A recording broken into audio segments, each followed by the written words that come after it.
So we talked briefly about the importance of the Essen collection in Basel, Switzerland, the Museum of Culture in Basel. And we talked about how it has a strength in both sculpture, painting, and ritual objects also. Now, what we've done is we've pulled out the early paintings just to have a look and see the strength of it, as we've done for other collections. We have about 11 paintings so far selected. Two of them for sure are Nepalese, and I think one of them might possibly be dated. And the earliest work is 14th century. So we have nothing that's like tremendously early, nothing that's 11th or 12th century. But they're very interesting to look at because just by looking at the early paintings of the Essen, you get a real sense of the entire collection of paintings, because what is special about it is there are so many different periods and regions and styles represented. So the first, just going numerically, the first is a Chakrasamvara, and that's a Nepalese. That's the 14th century.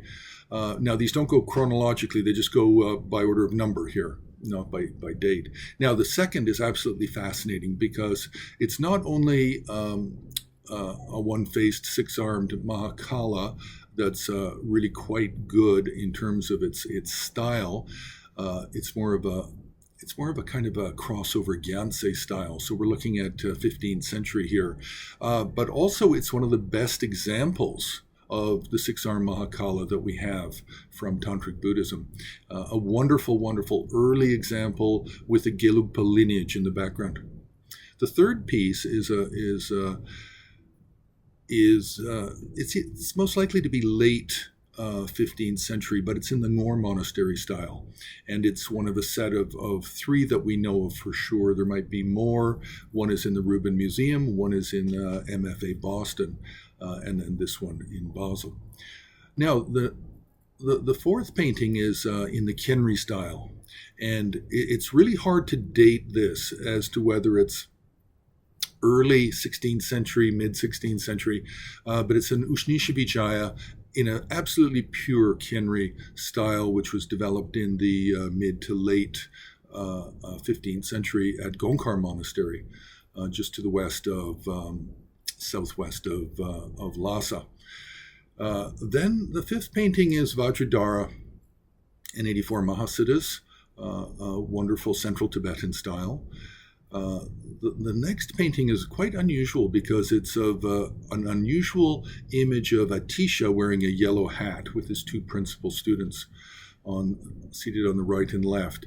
And that painting is done, bizarrely, it's done more in an Indian style. It's unusual, is the point here.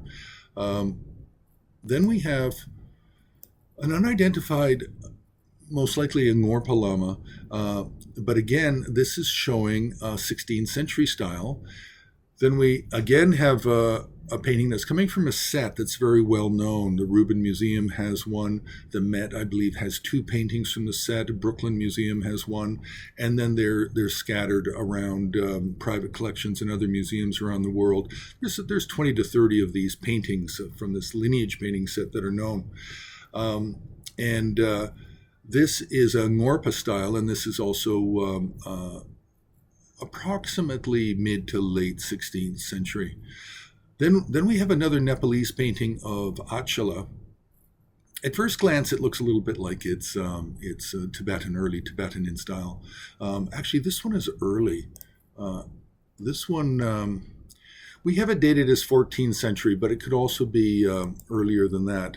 And it also has Nepali donors depicted at the bottom right corner, which helps to identify it as Nepalese in origin, which really means here Kathmandu Valley. The following painting, unfortunately, is only in black and white at this time, but again, a very interesting 16th century style, followed by one of the most interesting paintings, and that's this 14th century Nyingma Heruka deity. Very, very beautifully drawn, again black and white, so we don't know all the colors. and how well they contrast and depict the subject. But in the black and white, it is a very, very beautifully sketched, outlined, and the contrast between the shading is very good. So we assume that the colors are going to be quite attractive on this. So the point here is just to remind people that the Essen collection is a wealth of information and examples of all different types of Himalayan and Tibetan painting styles, which makes it one of the more important collections in the world outside of Asia for the study of Himalayan and Tibetan painting. So you can press like, you can subscribe, you can join HAR on Patreon, and you can make a donation on the homepage of Himalayan Art Resources.